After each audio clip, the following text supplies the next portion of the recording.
Assalamualaikum warahmatullahi wabarakatuh. Kali ini penulis ingin bahas soal dyno dan gimana caranya memanfaatkan dyno secara benar ya. Jadi menurut penulis banyak orang yang tidak memanfaatkan dyno secara benar. Makin diperparah dengan caranya dyno yang lebih banyak akal-akalan ya.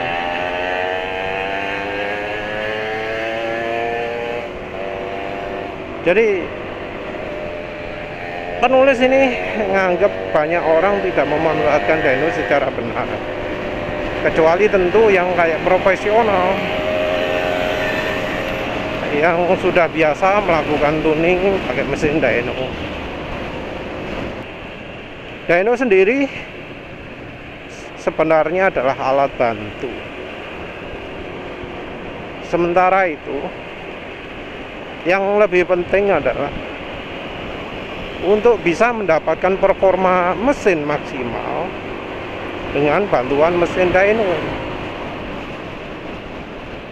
Yang perlu dicermati ini, yang perlu diketahui itu, performa kendaraan itu yang real adalah yang di jalan, bukan di mesin dyno. Karena mesin dyno pun ada keterbatasannya. Mungkin pernah dengar ada cerita mesin dyno BRT drumnya dituning, dikalibrasi hingga 10.000 rpm. Kalau itu RPM-nya drumnya itu sesuatu yang luar biasa loh ya. Karena ya penulis pernah lihat hasil uji dyno yang amburadul ya. Amburadul ada getarannya, ada vibrasinya, sehingga hasilnya antara run pertama dengan run kedua itu jauh. Jadi apa istilahnya, untuk memperhalus hasilnya itu kan sering ada smoothing ya. Penulis ya kagum ya dengan mesin dyno BRT yang dengan harga istilahnya terjangkau, tapi nggak terlalu mengandalkan smoothing. Smoothingnya cuma smoothing satu. Hasil dynonya sendiri lumayan konsisten, walau ada angka-angka yang error, tapi menurut penulis sudah cukup bagus lah ya, dibanding dengan hasil dyno dari mesin dyno yang lain. Karena hasil dyno yang mesin dyno lain ada yang ratingnya nemen gitu ya, naik turun. Ya namanya mesin dyno pasti ada keterbatasan lah. Dan yang perlu diketahui juga adalah mesin dyno itu tidak bisa 100% menangkap kemampuan motor secara aslinya. Karena apa? Karena beban yang ada di roda itu tidak disimulasikan. Ada sih memang mesin dyno yang memakai beban juga, mesin dyno aksis. Tapi sayangnya ya, mesin dyno aksis juga menyertakan juga angin.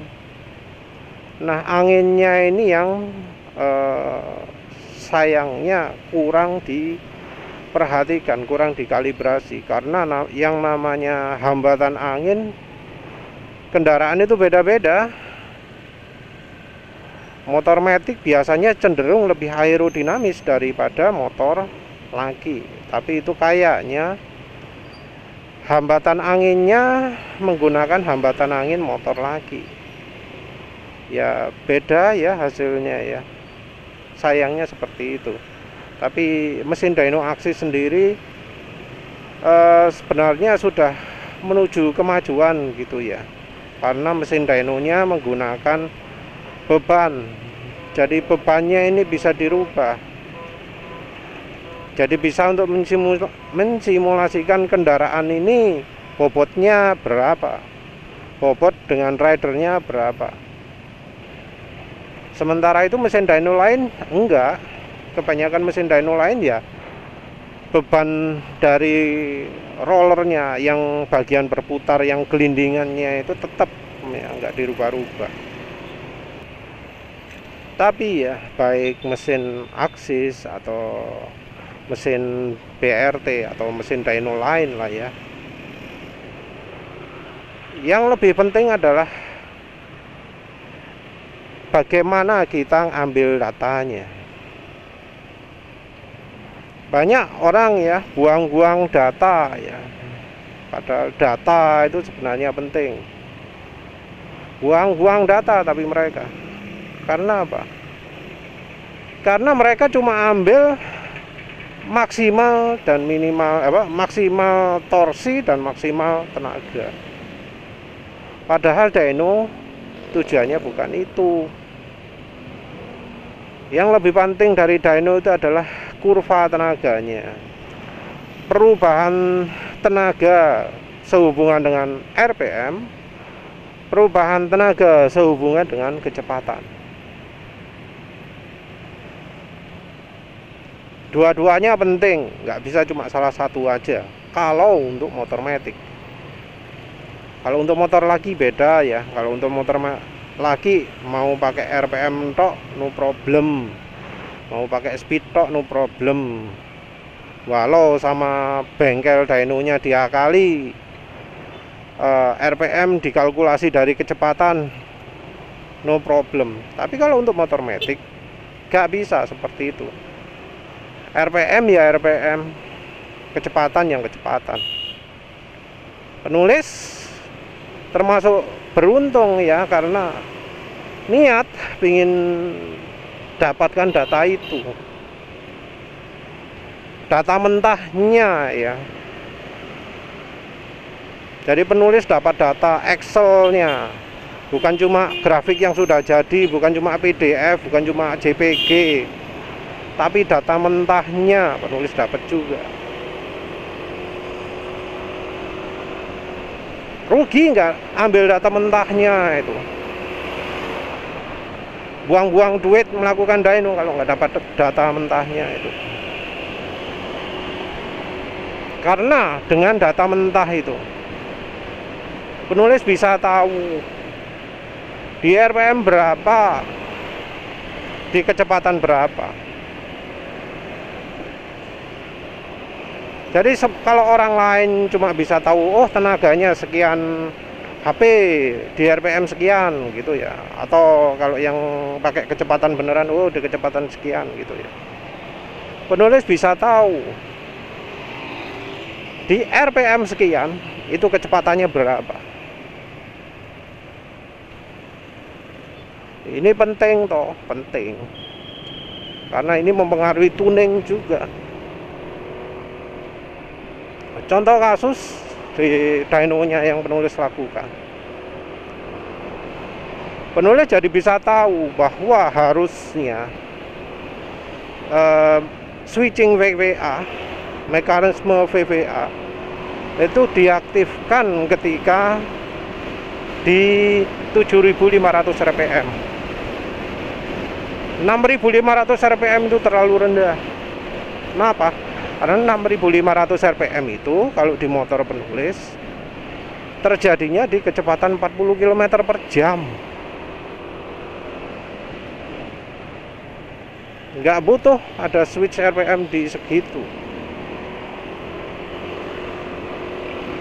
Lagi pula ditunjukkan bahwa setelah switch gitu tarikan malah turun. Jadi artinya memang kalau gantinya di 6.500 rpm kebanter terlalu dini sehingga VVA nya nggak bisa maksimal. Sayangnya ya itu ya yang terjadi ya. Penulis belum sempat ke dealer lagi sih, belum sempat untuk ngeset aktivasi VVA nya jadi 7.500. Penulis yakin kalau sudah aktivasi VPA di 7.500 tenaga pasti nambah lah. Bukan tenaga maksimal ya. Tenaga maksimal motor matic itu bukan apa ya, sama sekali nggak relevan lah. Yang perlu itu tenaga di RPM berapa, meningkatkan tenaga di RPM berapa, di kecepatan berapa. Kayak penulis ini, kalau misalnya penulis switch VBA nya di 7.500 nanti, di kecepatan antara 40 sampai 80 itu tenaga bakal nambah banyak. Walau itu bukan di bagian tenaga maksimal pun no problem. Yang penting di bagian kecepatan itu tenaganya bisa nambah. Penulis nggak penting apakah tenaganya maksimalnya jadi turun atau apa. Tapi yang paling penting itu kecepatan 40 sampai 80 tenaganya nambah.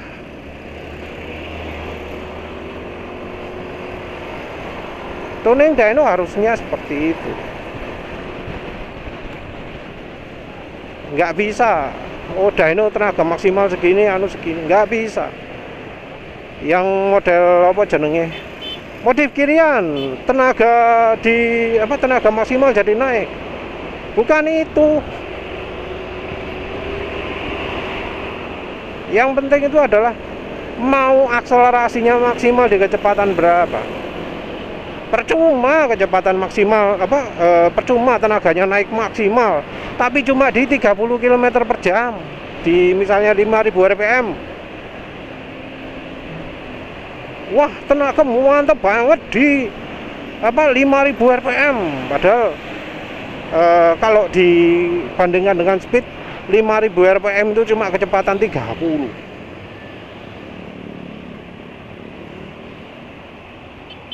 Wow, mantep banget akselerasinya.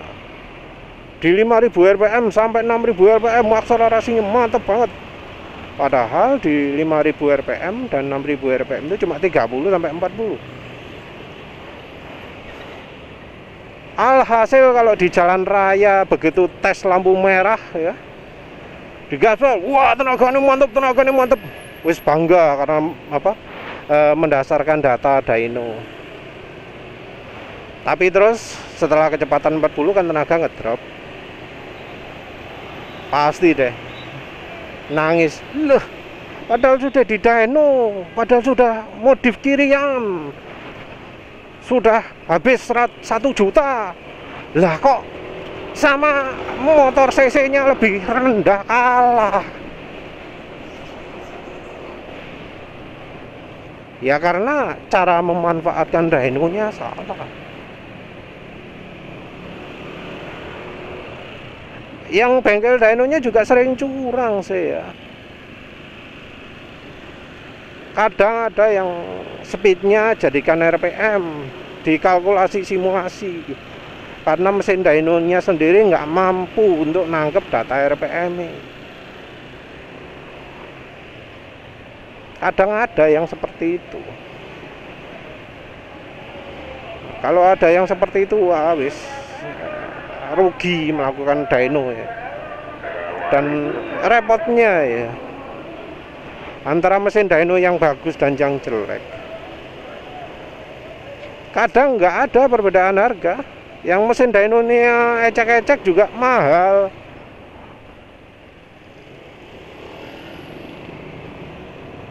Karena orang itu tahunya cuma dyno, nggak membedakan antara mesin dyno yang bagus dan yang jelek. Tapi maaf kalau untuk mesin dyno penulis nggak review, karena ya penulis cuma pernah 1 kali tok yang ke BRT itu, dan penulis bersyukur melakukan dyno BRT karena penulis bisa mendapatkan data mentah. Nggak tahu apakah kalau di bengkel dyno lain penulis bisa mendapatkan data mentah. Kalau nggak bisa mendapatkan data mentah ya rugilah dyno, karena nggak dapat informasi yang harusnya kita bisa simpulkan.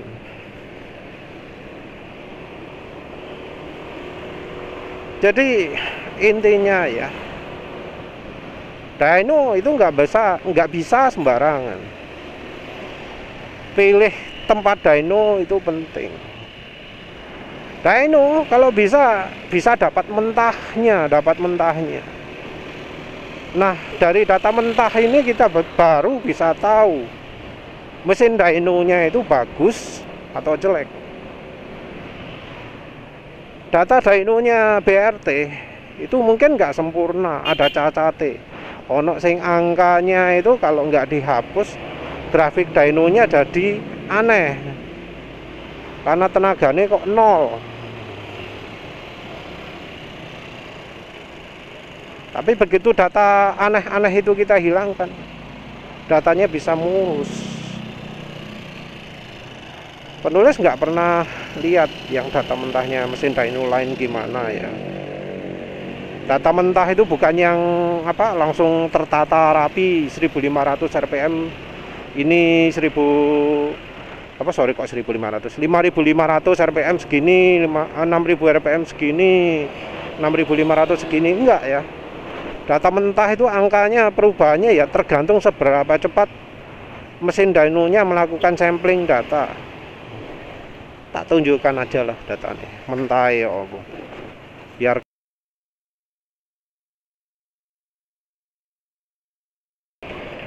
jadi dyno itu nggak bisa sembarangan. Dyno itu punya kelemahan.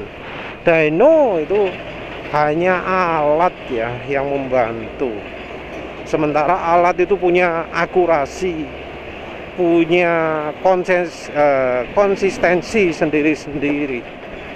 Nggak ada jaminan kalau sudah dyno itu pasti di jalan raya beneran kencang atau apa. Karena ya dyno itu bukan kenyataan.